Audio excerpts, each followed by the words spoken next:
Le Togo est un pays d'Afrique de l'Ouest. Il est limité au nord par le Burkina Faso, au sud par le golfe de Guinée, à l'est par le Bénin et à l'ouest par le Ghana. Le Togo est reconnu par la grande diversité et la beauté de ses paysages, sa côte de sable fin bordée de cocotiers au sud, de collines, de vallées verdoyantes et de petites montagnes dans le centre du pays. L'altitude maximale est le mont Agou qui culmine à 986 mètres. Si le français est bien la langue officielle, les deux langues nationales sont l'Ewe dans le sud et le Kabylie dans le nord du pays, qui compte près d'une cinquantaine de tribus. L'économie du Togo repose essentiellement sur la culture vivrière, qui représente 65% des travailleurs. Le reste de la main-d'œuvre vit de la culture du cacao, du café, du coton, mais surtout des mines de phosphate, dont il est le 5e producteur mondial de phosphate.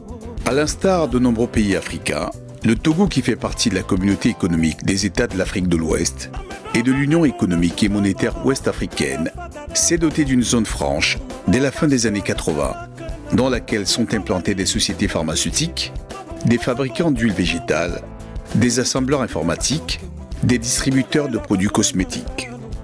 Le Togo est également devenu une plateforme portuaire très importante pour les opérateurs de l'Ouest africain. Le port de Lomé, seul port en eau profonde de la sous-région, implanté dans une zone franche, s'est développé rapidement. Merci de rester scotché sur les programmes de YouBiz News, votre chaîne Infomusement.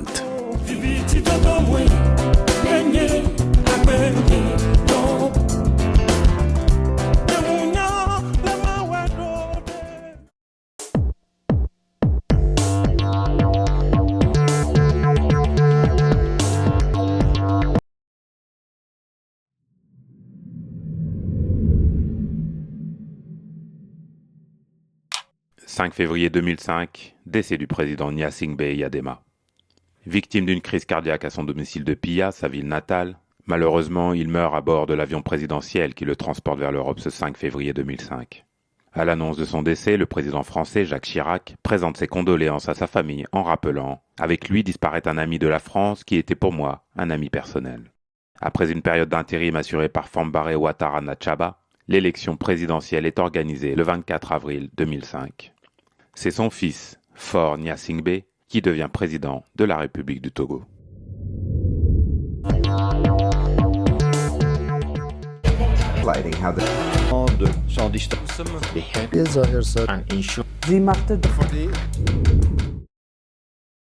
En mars 2010, le dialogue entre pouvoir et opposition togolaise affiche un visage inattendu. Alors que les échanges étaient restés vains depuis 2010, le président Faure Gnassingbé se résout à recevoir à sa demande Jean-Pierre Fabre, l'un des principaux chefs de l'opposition, leader de l'ANC, l'Alliance nationale pour le changement. Au centre de ces discussions, la mise en œuvre des réformes avant la présidentielle de 2015. Aux côtés du parti Obu, l'Organisation pour bâtir un Togo solidaire d'Agbeyome Kodjo, de la coalition Sauvons le Togo, et notamment du mouvement politique Sur ce Togo de Kofi Gnamgnan, la contestation face au pouvoir dans la perspective des échéances présidentielles de 2015, et les revendications fortes se cristallisent essentiellement sur les réformes institutionnelles. Quant à Gilles Chris Olympio, fils du père de l'indépendance Sylvanus Olympio, et longtemps opposant au régime de Gnassingbé Eyadema, il est président de l'Union des forces de changement, un parti politique allié au pouvoir depuis 2010, dans un accord de gouvernement.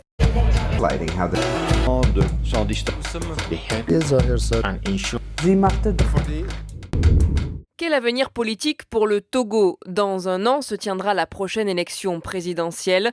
Quel est le climat actuel ? Où en est-on des réformes que devait mettre en place le pays ? Réponse avec Gilbert Bawara, ministre de l'administration territoriale, de la décentralisation et des collectivités locales. Quand on voit l'agitation, les difficultés, les tensions et parfois même les conflits qui sévissent dans beaucoup de pays, malheureusement, dans la sous-région et sur le continent, et quand on voit l'élan de paix, de stabilité, de sécurité, tout le développement prodigieux qui est en train de s'accomplir au Togo, on peut, sans risque de se tromper et sans aucune velléité d'autosatisfaction, dire qu'aujourd'hui le Togo est pleinement dans la paix, dans la stabilité et a vocation à continuer à l'être. Nous avons une histoire récente très tourmentée entre les années 90 et 2005 où, en raison des querelles, des conflits politiques, nous avons connu des conséquences économiques et sociales dévastatrices. Et à partir de ce moment, il y a beaucoup de Togolais, à commencer par les dirigeants, donc le président de la République et le gouvernement, qui sont convaincus qu'il ne faut pas retomber dans les revers et les travers du passé. Donc, la politique et la volonté du président de la République de créer les conditions nécessaires au développement économique et social, au bien-être de la population, et fondamentalement le souci aussi de tirer les enseignements par rapport à notre passé récent, ont conduit le Togo à s'engager résolument sur la voie de la paix et de la stabilité. Je constate avec satisfaction que depuis quelque temps, il y a beaucoup de mutations dans la société togolaise. Il y a les acteurs politiques, toutes tendances confondues, qui œuvrent pour préserver la paix et la stabilité. Ils souscrivent pleinement à la politique d'ouverture et de dialogue que le président de la République a toujours prôné et pratiqué. Et cela est de nature à favoriser le climat actuel que vous voyez sur toute l'étendue du territoire. Et donc, il n'y a pas de raison quelconque de s'inquiéter et le gouvernement continuera à travailler dans un esprit qui mobilise les uns et les autres pour préserver ce climat-là, quels que soient les enjeux des élections. Je voudrais dire, récemment, le président de la République a reçu le leader de l'Alliance nationale pour le changement, ANC, qui se prévaut également du statut du chef de file de l'opposition, loi que le gouvernement a adoptée en juin 2013 et qui avait été à l'époque contestée par la même formation politique. Et je voudrais rappeler que c'est en réalité au lendemain de l'élection présidentielle de 2010, en juin 2010 précisément, que le président de la République avait pris l'initiative de relancer le dialogue afin que nous puissions discuter sur les réformes politiques restantes. Il n'est jamais trop tard pour bien faire. Si certains partis politiques, y compris l'ANC, a cru devoir manifester pendant 4 ans et qu'à la veille de la prochaine échéance, ils souscrivent et acceptent la politique d'ouverture et de dialogue du président de la République, nous nous en réjouissons. C'est tout le contraire. Le président de la République, le gouvernement ont toujours cherché à faire prévaloir le dialogue, l'ouverture, la compréhension mutuelle. Et c'est plutôt d'autres, pour des raisons qui leur sont propres, qui ont cherché à recourir constamment aux manifestations de rue, à la contestation. Vous savez, les réformes, c'est une dynamique. Ce n'est pas quelque chose qu'on décrète du jour au lendemain. Ce que nous cherchons, c'est que les réformes soient l'aboutissement de concertation et de dialogue. Et donc, ce dialogue est là aujourd'hui, il existe, il va se poursuivre. Et puis, on verra bien quels sont les résultats de ce dialogue, qu'il se situe dans le cadre des institutions démocratiques ou ailleurs, peu importe, mais l'essentiel, c'est que les uns et les autres soient animés d'une volonté de dialogue, d'une volonté de recherche de compromis. Donc, on verra bien ce que cette dynamique actuelle, ce qu'elle va donner.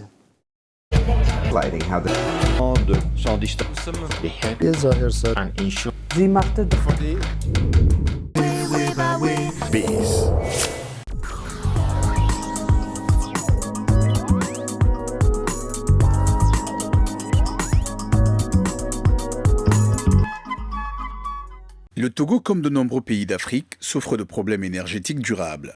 En Afrique subsaharienne, plus de 600 millions de personnes n'ont pas accès aux services énergétiques modernes et dépendent en grande partie de la biomasse traditionnelle, alors que le continent dispose d'immenses ressources en énergie hydroélectrique, solaire, éolienne et géothermale. D'après un des responsables du ministère des Mines et de l'Énergie, 70% de la population n'a pas accès à l'énergie. C'est pourquoi les acteurs du secteur ont décidé de mobiliser les décideurs, le secteur privé et la société civile autour des objectifs à atteindre d'ici 2030, notamment assurer l'accès national aux services énergétiques modernes, doubler le taux global de l'amélioration de l'efficacité énergétique et les énergies renouvelables. Et dans les perspectives d'atteindre ces objectifs, Le gouvernement togolais s'est fixé des orientations de porter le taux d'électrification rurale de 3 à 100%, multiplié par 14 le niveau d'investissement de 2012, c'est-à-dire passer de 87,73 millions de dollars d'investissement à 1,2 milliard de dollars de cumul à l'horizon 2015. Merci de rester scotché sur les programmes de UBiz News, votre chaîne Infomusement.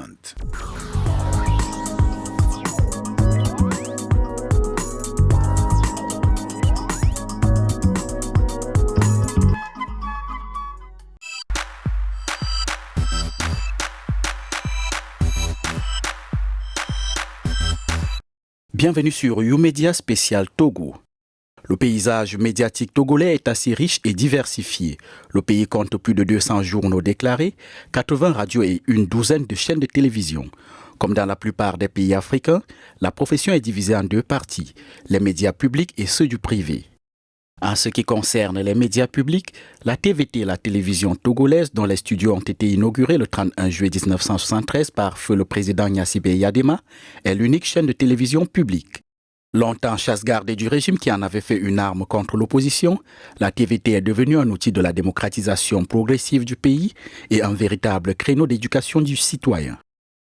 Togo Presse, qui est le grand quotidien national, peut compter sur l'agence togolaise de presse ou ATOP, dont le siège est à Lomé, la capitale, pour apporter aux lecteurs des informations fiables. Créée le 6 mars 1975, l'ATOP est initialement rattachée au ministère togolais de l'Information. Elle dispose de correspondants répartis dans tout le pays pour les informations locales et nationales. L'ATOP a signé un partenariat avec l'agence France Presse pour les informations internationales. Au nombre de 4 sur toute l'étendue du territoire national, les radios rurales sont d'initiative locale. Il faut relever que la libéralisation des médias et la dépénalisation des délits de presse ont donné lieu à une multiplicité de publications au Togo. Les médias privés jouissent désormais d'une liberté de ton. Liberté, Togo Actualité, l'Alternative font partie des publications respectées au Togo. Au pays d'Adebayor, on note également un foisonnement des journaux en ligne, dont africain.info et tiam.com. Le Togo peut également compter sur Savoir-Faire News, la première agence de presse privée, et la nouvelle agence bilingue nommée AfriPresse. Il existe également une radio en ligne, plusieurs blogs et sites internet animés par des Togolais de la diaspora ou non qui relaient des informations sur le Togo. Plusieurs partis politiques se sont également dotés de sites d'information. L'on ne saurait parler du paysage médiatique du Togo sans faire allusion à la LCF, la chaîne du futur. C'est la première chaîne de télévision privée au Togo. Créée en 2008, elle appartient au groupe Sud Média. C'est une chaîne généraliste avec une attention plus marquée pour les informations et la promotion culturelle. Diffusée en clair au Togo, la chaîne du futur est également visible par satellite en Afrique, au Moyen-Orient et dans le reste du monde. Il faut tout de même signaler que la signature de la convention collective entre journalistes et patrons, en vue d'améliorer les conditions de vie et de travail des journalistes, se fait encore attendre en dépit de la tenue en octobre 2011 d'un atelier de finalisation de cette convention. Merci de rester scotché sur les programmes de UBiz News, votre chaîne Infomusement.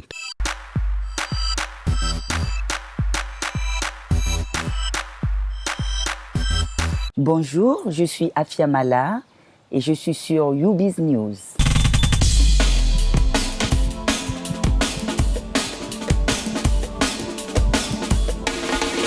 Nyaya dudu plenu kaka Bekagbe miato Bekagbe tutu milawunwa Nyagbe nono Sunge maji et ataye me fana vibe. Moi, j'ai toujours dit que c'est la musique qui est arrivée à moi. Parce que si je vais me mettre à parler de comment j'ai commencé, je ne me rappelle plus tellement. Parce que je sais qu'un jour, je me suis retrouvée sur scène, je pense à l'âge de 14 ans, devant 3500 spectateurs. C'était au 3e festival de la chanson au Togo. Mais je chantais déjà.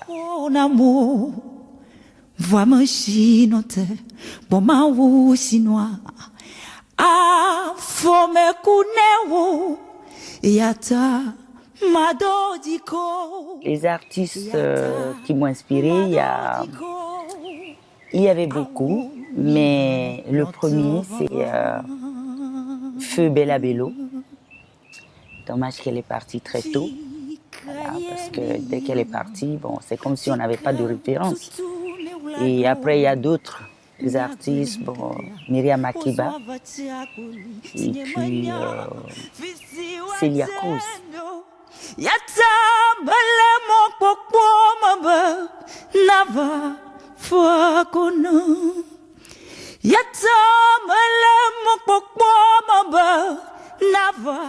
Aujourd'hui, je dis que la musique togolaise a beaucoup évolué.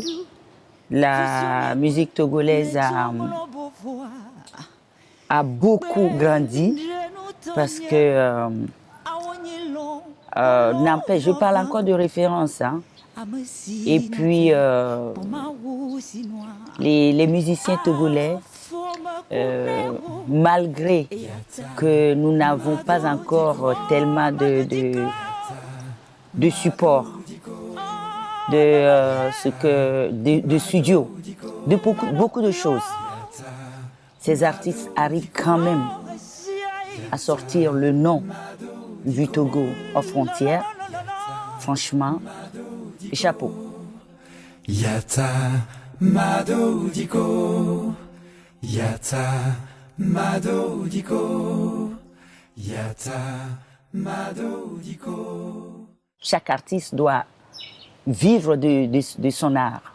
Mais si aujourd'hui, primo, on sort les albums, ça se joue partout, et puis les gens y copient. Même quelqu'un va dans un magasin de disques, il prend son CD, il achète un CD et il va s'installer chez lui, il fait des copies.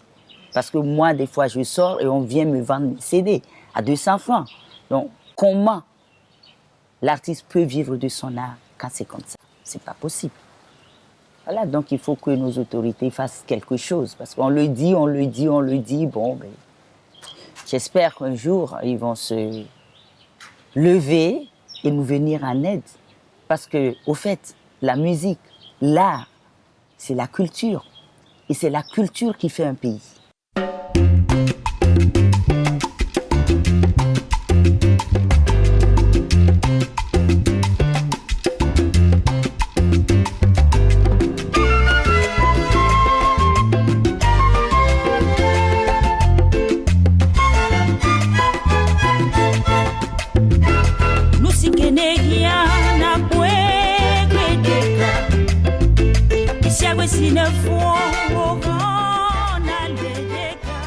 Pour les projets, on en a toujours. Il y a actuellement, bon, depuis des années, j'ai une fondation. C'est la fondation Vie et Vivre. On construit des écoles,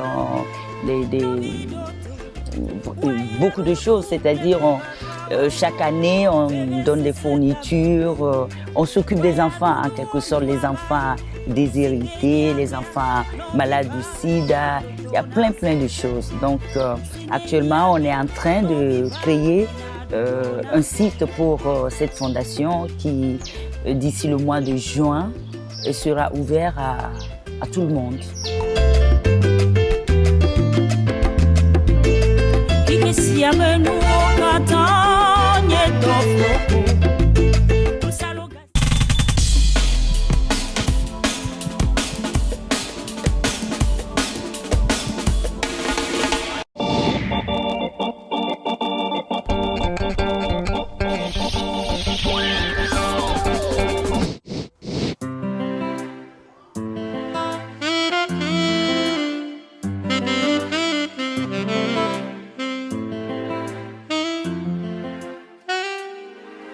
Véritable institution depuis les années 70, les Nana Bands sont le symbole de l'émancipation de la femme togolaise.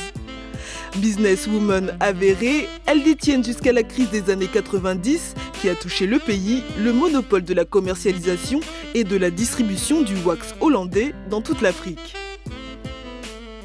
Il s'est fait que dans la sous-région, ce sont les Togolaises qui ont le plus réussi dans ce domaine. Les gens venaient, dans les années 80, les gens venaient de partout, de Côte d'Ivoire, du Gabon, du Congo. Tout le monde venait à Lomé s'approvisionner en WOX. Donc vous voyez, tout cette population descendait à Lomé. Donc c'est ce qui fait qu'elles avaient un chiffre d'affaires très important. C'est pour ça qu'elles ont pu gagner beaucoup d'argent. Quand on pense Nana Benz, on passe immédiatement pagne. Bon, moi je suis styliste, sans le pagne. Bon, c'est vrai qu'il y a d'autres matières, mais en tant que Togolaise, quand même, le pagne c'est une référence. Quand on parle Nana Benz, c'est l'origine du pagne, du was. Et bon, qu'est-ce que vous voulez que je vous dise? C'est la mode. Dans les années 70, le commerce du tissu wax hollandais représente 40% de l'économie du pays. Une situation qui a permis aux Nana Benz de l'époque d'offrir une éducation adéquate à leurs enfants. Ça permettait de vivre. Je peux dire qu'à l'époque, dans les années 80, ma mère, moi je venais de terminer mes études, ma mère a pu s'occuper de 4 enfants. Donc, sans l'aide de l'État ou bien... Donc, c'est que ça a permis aux femmes d'entretenir, d'éduquer leurs enfants, de les mettre dans les plus grandes écoles et d'avoir un bon métier. Assurer l'éducation de leurs enfants tout en s'épanouissant, tel est le credo de ces femmes. À l'époque, on a donné le nom de Nana Benz parce que ces femmes étaient les premières consommatrices de produits venant d'Europe. Donc les importateurs de voitures, dès qu'ils importent une voiture, ils vont l'offrir, disons pas l'offrir, ils vont proposer à ces femmes qui avaient les moyens de s'acheter ces produits, ce qui fait que la plupart, pour avoir un bon standing, elles achetaient les Mercedes. C'est ça qui a fait qu'on donne le nom de Nana Benz. Mais ce n'est pas tout le monde qui aime la Mercedes. Nous, on n'a jamais vu de Mercedes. Donc, certaines personnes préfèrent ces genres de voitures parce que c'est solide, ça fait bien de rouler à Mercedes. Aujourd'hui, les Nana Benz doivent faire face à une concurrence de plus en plus agressive sur le marché du textile et en particulier sur celui du wax hollandais. Le marché chinois nous embête. C'est une épine. C'est une épine. Mais comme c'est la mondialisation maintenant, qu'est-ce qu'on peut faire? On ne peut rien faire. Actuellement, c'est très très difficile. Puis concurrencé par les produits chinois. Dans les années 80 jusqu'à 90, c'était vraiment assez florissant. Il faut dire qu'il y a plusieurs types de tissus que nous vendons sur le marché du Togo. Il y a les petits prix là, les fancy, puis il y a le WOS Visco hollandais. Donc le hollandais actuellement est très très concurrencé, si bien que les Nana Benz, elles étaient les distributrices agréées ou bien exclusives de hollandais. Maintenant avec le prix du hollandais et la concurrence chinoise, ça fait que le hollandais a beaucoup de difficultés actuellement. Et pourtant, dans les années 80, fort conscient de la popularité et de l'investissement de ces commerçants dans l'économie du pays, le président Gnassingbé Eyadema crée l'association des revendeuses du textile afin de protéger les Nana Benz contre la concurrence déloyale.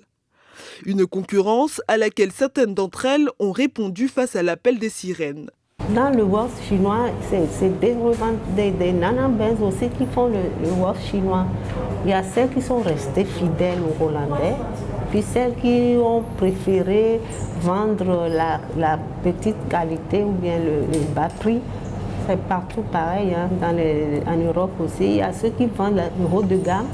Et la même chose, vous trouverez dans un autre quartier en copie moins cher.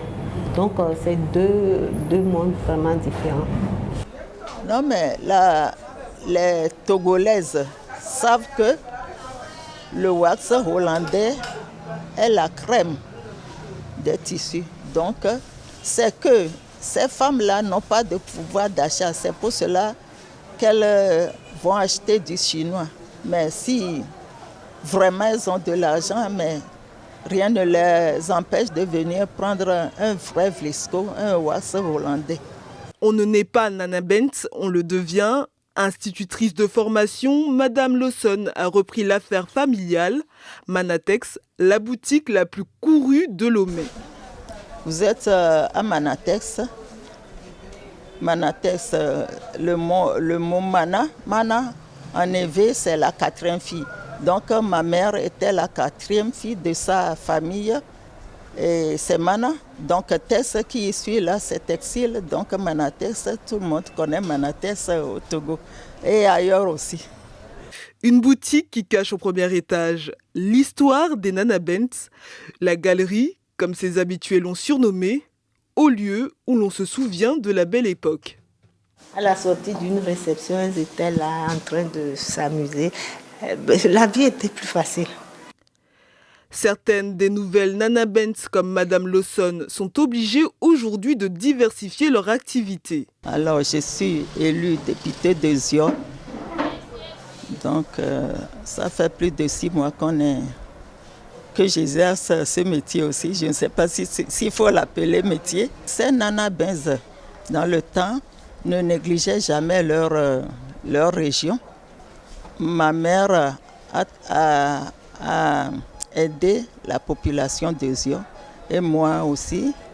Ça m'a permis à être reconnu par la population de Zion. Et c'est même cette population qui m'a même demandé d'être leur députée. La crise, la piraterie, la concurrence déloyale et les fausses marques de panne versées sur le marché togolais et africain n'ont point altéré leur désir de redonner toute la beauté et la fierté à cette activité jadis florissante.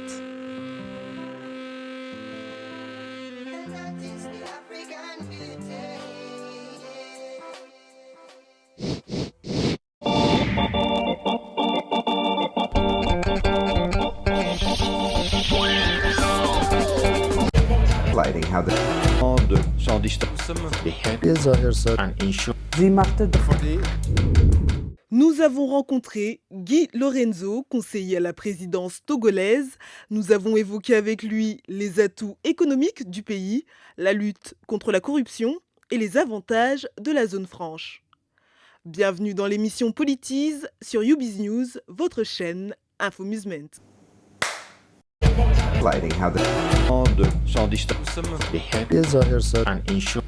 La taille du Togo, sa petitesse, est un atout de réactivité. La forme de notre pays, c'est la forme d'un corridor. Donc, nous nous sommes dit que nous allons développer, à côté des piliers de notre agriculture, nous allons développer une économie de service, une économie de niche. Prendre position sur des territoires économiques que les autres pays, soit de par leur nature, ne peuvent pas conquérir aujourd'hui.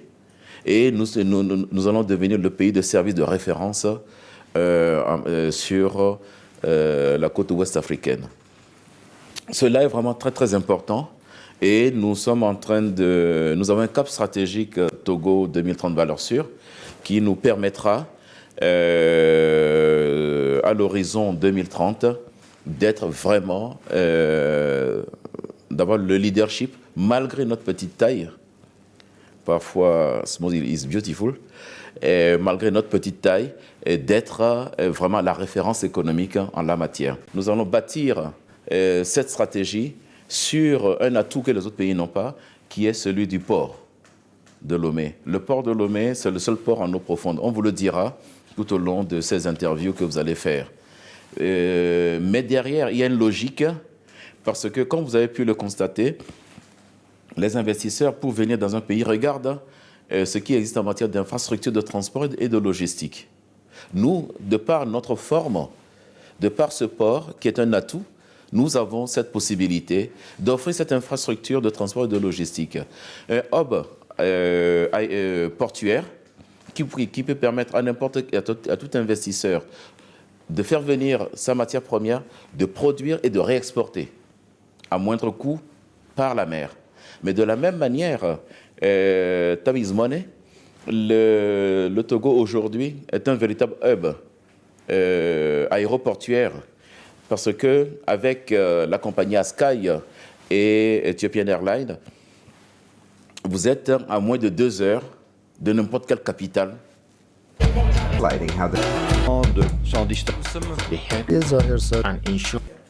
Eh bien, nous savons que cela fait partie des freins aux investisseurs, aux investissements étrangers. Mais pas simplement aux investisseurs étrangers, mais également aux investisseurs locaux. La corruption, elle vise tout le monde, elle freine tout le monde.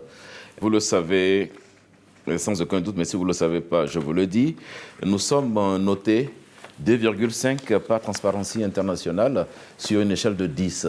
Je crois que c'est la meilleure note, le meilleur score de toute la région. Nous sommes membres du groupe intergouvernemental d'action contre le blanchiment d'argent, le GIABA. Le Togo a adopté la convention de l'Union africaine sur la prévention et la lutte contre la corruption et le protocole, ratifié le protocole de la CEDEAO. Nous avons créé une commission de lutte contre la corruption et le sabotage économique, qui est dotée aujourd'hui d'une brigade économique et financière. Et il y a une politique de sensibilisation qui est faite au quotidien, aussi bien par le ministère de l'économie et des finances que par le ministère de l'Industrie et du commerce et de la promotion du secteur privé. De la même manière, le secteur privé qui est très sensible à cela fait tout pour faire comprendre à l'administration qui est en cours de réforme et de modernisation, pour comprendre faire comprendre que ce phénomène, loin d'aider, ça peut aider individuellement quelqu'un une fois, mais c'est toute l'économie qui en pâtit derrière.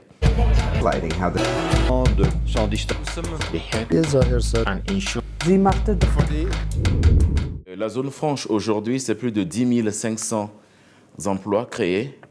Aujourd'hui, c'est un solde d'entreprises de 62 entreprises. Et compte tenu de la réforme qui est en cours, nous avons une cinquantaine de demandes qui sont en instance d'études. Et c'est une masse salariale de 6 milliards 700 millions de francs CFA et c'est 147 milliards de francs CFA d'investissement. Donc on ne peut pas dire que la zone franche ne nous a rien apporté. Mais aujourd'hui, nous souhaitons aller plus loin. Bien sûr, la zone franche est orientée vers des entreprises à haute intensité de main-d'œuvre, mais nous voulons aller vers plus d'immatériel, nous voulons aller plus vers les métiers d'avenir, de technologie de pointe et d'innovation. Et nous espérons que la nouvelle zone franche nous permettra d'atteindre ces objectifs-là. Merci de rester scotché sur les programmes de YouBiz News, votre chaîne Infomusement.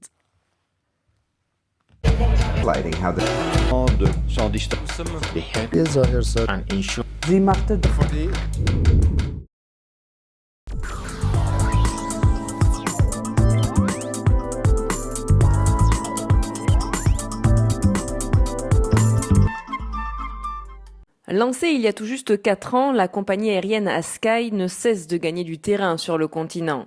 Créée avec l'appui de la BIDC, la BOAD, du groupe Ecobank et d'Ethiopian Airlines, Askai dispose de 7 avions pour couvrir les grandes villes d'Afrique de l'Ouest et d'Afrique centrale principalement. Au total, 22 destinations sont desservies. L'an dernier, nous avons transporté 500 000 passagers, ce qui est remarquable pour une compagnie de 4 ans à peine. Notre réseau est fait de telle manière que voyager depuis les sous-régions ou entre les sous-régions peut se faire dans la même journée. Cela est inédit. Il y avait un véritable manque de liaison, surtout depuis la fin de la compagnie Air Afrique. Voyager d'une capitale à une autre devait se faire soit via l'Europe, soit via l'Afrique de l'Est ou via le Maroc par Casablanca. Aujourd'hui, nous relions la plupart des grandes villes de la sous-région. C'était notre objectif et nous l'avons atteint. Nous allons maintenant nous ouvrir sur de nouveaux marchés. Le siège d'Askai se situe en plein cœur de Lomé, la capitale togolaise, un choix stratégique. Géographiquement, Lomé est au centre des deux sous-régions. Deuxièmement, la ville bénéficie d'un aéroport agréable et opportun, offrant de bonnes prestations de services en tant que hub.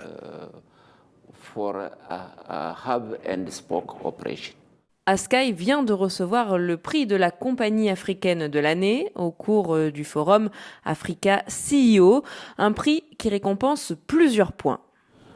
Nous respectons nos horaires dans 90% des vols. Nous sommes une compagnie privée. Notre réseau facilite les échanges entre les deux sous-régions.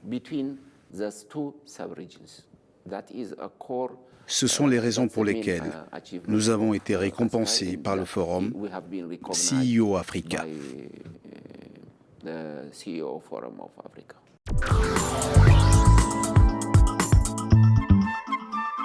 Si tu veux pas danser, faut pas nous déranger. Ici c'est la gaieté, ça danse que le. Yeah, salut la famille, t'as reconnu l'équipe, c'est Toufan, ça vient du Togo, c'est Barabas. C'est Master Jazz du groupe Toufan. Vous êtes sûr? You Business, la chaîne. Non, faut laisser la chaîne et dire You Business, on va partir. Ah, You Business. Tu dis on va partir, tu passes comme ça, je passe comme ça. C'est bon.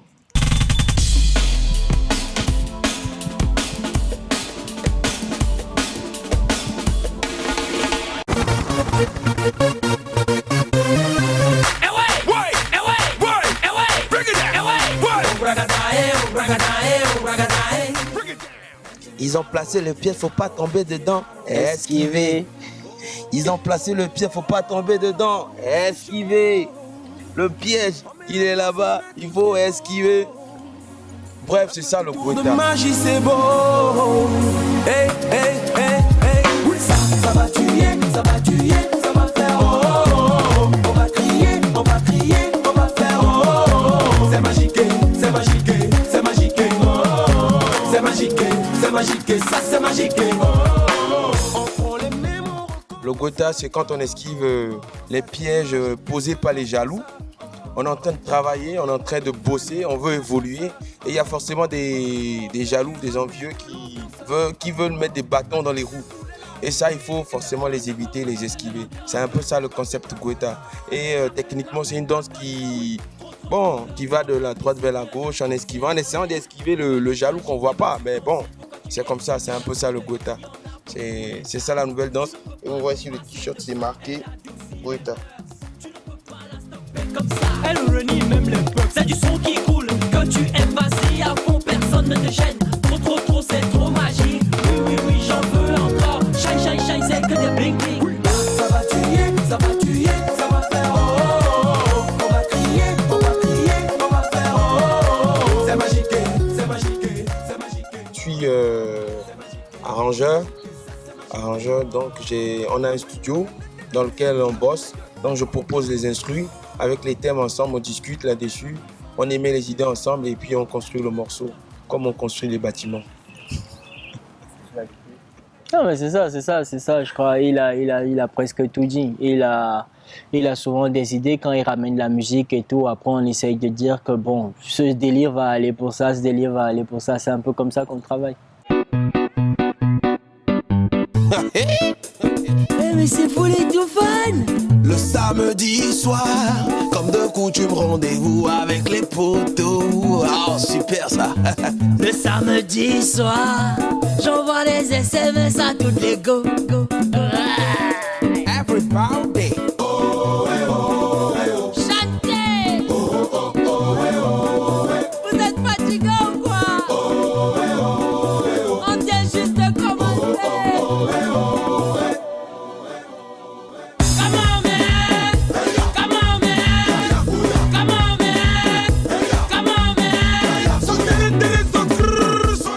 rappeur africain qui en tout cas moi, qui me tape dans l'œil, je vais te parler de Amron.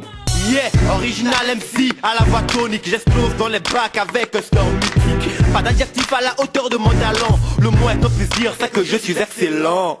MC. Le black boy africain, il est togolais, il est à la classe, il chante bien, il fait de beaux clips. Bon, moi je trouve que tout ce qu'il fait est bon, je l'apprécie. Et toi? Ouais, ça va. Amron, c'est du très bon. Mais il y a Yélène, Smarty de Yélène qui, à part être un pote à nous, c'est quelqu'un qui a une très belle plume et que je salue au passage. Amron. Imagine une minute, une ambiance de joie et d'espoir. Imagine encore une minute, et toute l'Afrique réunie pour ça. Imaginez deux jeunes garçons, ou bien j'avais dit plutôt trois, qui composent un morceau pour leur équipe nationale. Et le morceau cartonne dans tout le pays, devient l'hymne national. Cartonne plus que tout, puisque les têtes même qui ont composé le morceau, on se dit, on peut vraiment faire de la musique. On compose un second morceau qui marche. À ce moment-là, on a compris qu'on était fait pour ce métier, pour la musique. On a enchaîné l'étude, ça a marché. On se sent dans la peau du chanteur, on devient artiste, c'est ça. Tout bien.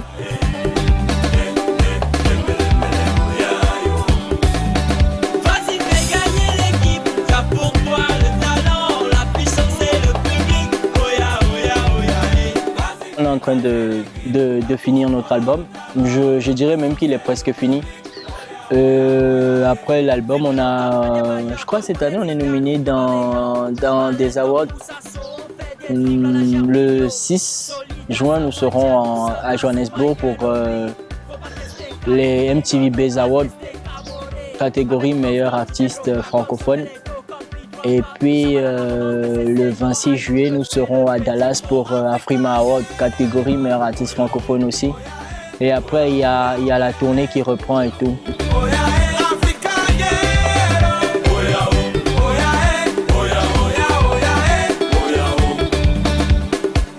Et puis, n'oubliez pas, aujourd'hui, nous sommes messagers de l'UNICEF, du lavage des mains. On va reprendre notre tournée avec l'UNICEF dans les villages pour essayer d'apporter notre pierre à l'édifice, parce que c'est aussi ça notre force, au fait.